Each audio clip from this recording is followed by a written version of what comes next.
দেখার মতো জিনিস। বাংলায় এরকম কোনো আন্দোলন হচ্ছে যাই না যেখানটায় 22 ঘন্টা এক নাগারে কেউ রাস্তায় বসে থেকে বাধ্য করেছে পশ্চিমবঙ্গ সরকারকে, যাতে পশ্চিমবঙ্গ সরকার নির্দেশ দেয় কলকাতা পুলিশ কমিশনারকে যে তুমি দেখা করো। আজকে জুনিয়র ডাক্তারদের এই আন্দোলন, তাদের এই দৃঢ়তা, তাদের এই নৈতিকতা, তাদের এই জেদ, তাকে আমি স্যালুট জানাই, কালকেও বলেছি। এবং বাধ্য হলো পুলিশ কমিশনার মাথা নিচু করে তাদের ডেপুটেশন নিতে। সেখানটায় ইঙ্গিত ছিল পশ্চিমবঙ্গের মুখ্যমন্ত্রীর, আমি আপনি সবাই জানি। নাহলে ক্ষমতা হবে না সিপি সাহেবের তাদের সঙ্গে দেখা করার। বাংলার মুখ্যমন্ত্রীর ইচ্ছা অনুযায়ী তিনি দেখা করেছেন। বাংলার মুখ্যমন্ত্রী পরীক্ষা নিচ্ছিলেন যে আমি তো খেয়ে দিয়ে এসির মধ্যে এসির হাওয়া খেয়ে আন্দোলন করে নেত্রী হয়েছি, আজ বাংলায় এ আবার কি হলো যে খাড়া রোদে খাড়া আকাশের নিচে ঘন্টার পর ঘন্টা বেপরোয়া মনোভাব নিয়ে কোনো কিছু সুযোগ সুবিধা না নিয়ে আন্দোলন করে চলেছে। তাই বাংলার মুখ্যমন্ত্রী আত্মসমর্পণ করেছেন আন্দোলনকারীদের কাছে। কিন্তু আন্দোলনকারীদের বক্তব্য অনুযায়ী উচিত ছিল কালকেই এখানকার যিনি নগরপাল, যার নেতৃত্বে আরজি করে ভাঙচুর, লুটপাট, তথ্য লোপাট হয়েছে, তাকে অন্তত তার আসন থেকে সরিয়ে দেওয়ার। এর আগে রিজানুর কাণ্ডে প্রসূন বাবুকে কিন্তু সরানো হয়েছিল, মনে করে দেখুন। বাংলার মুখ্যমন্ত্রীর আজও অহংকার দেমাগ কোন পর্যায়ে আছে সেটা বোঝার চেষ্টা করবেন। কালকে ফাঁসির আইন করছেন তিনি ঢাক ঢোল পিটিয়ে, কিন্তু ফাঁসির আইন করার সময় একবারও এই আরজিকর কাণ্ডের চিকিৎসক ছাত্রী খুনের জন্য তার মনে হয়নি 1 মিনিটের শোক প্রস্তাব পালন করি।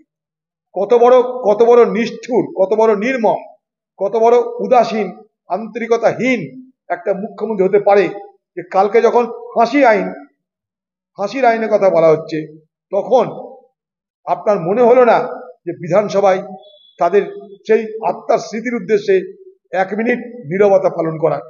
এইভাবে আপনি বাংলার মানুষকে বিচার দেবেন?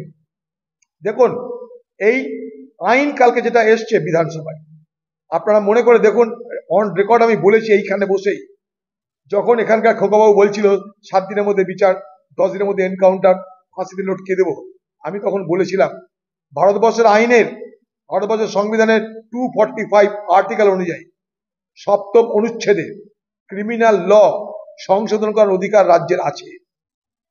তাই এখানে কথা না বলে এতদিন আইনটা আনা হয়নি কেন?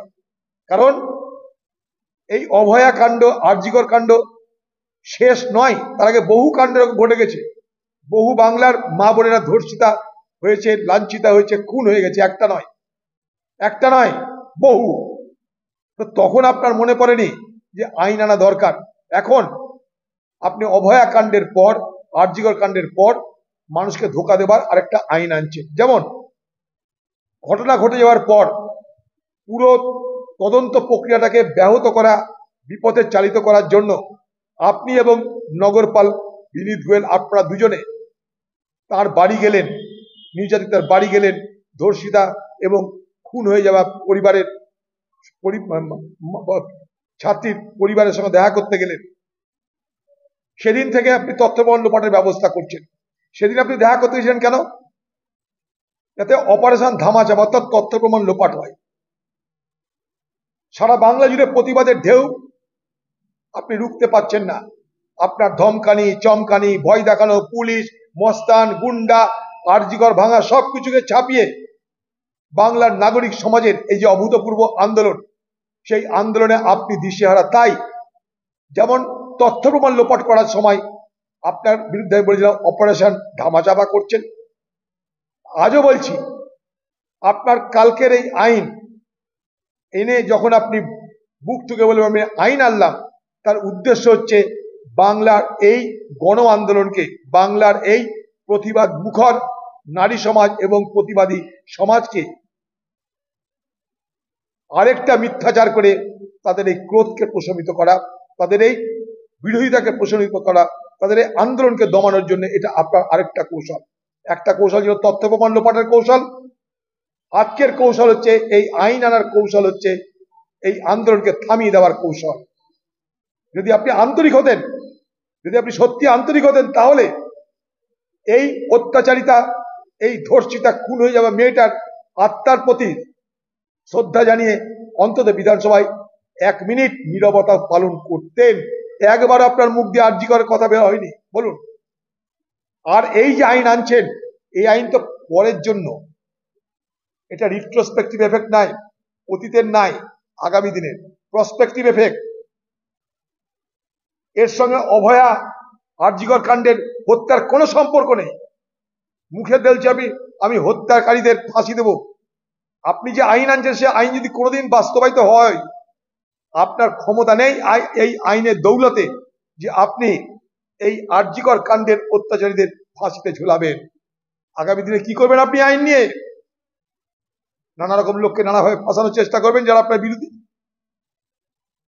যারা আন্দোলন করেছে তাদেরকেই ধর্ষণের ক্ষেত্রে আসামি করবেন আপনি। আপনি এতে অভ্যস্ত। পুলিশ মিথ্যা সাক্ষী তৈরি করবে, আপনি সব পারেন। তাহলে আইনটা যে কাদের জন্য? যদি অভয়া কাণ্ডের জন্য আইন হয়, আরজিকর কাণ্ডের জন্য আইন হয়, আপনি আনেন মানুষকে ধোঁকা দেওয়ার জন্য, তাহলে বলে রাখি এই আইন আরজিকর কাণ্ডের অপরাধীদের জন্য কখনো প্রয়োগ হবে না। কারণ এই আইন অতীতের জন্য নয়, আইন ভবিষ্যতের জন্য। রিট্রোস্পেক্টিভ নয়, প্রসপেক্টিভ, যতটা বুঝি আমরা। আমি চ্যালেঞ্জ করছি এটা। আরো বড় কথা বলছি আমি,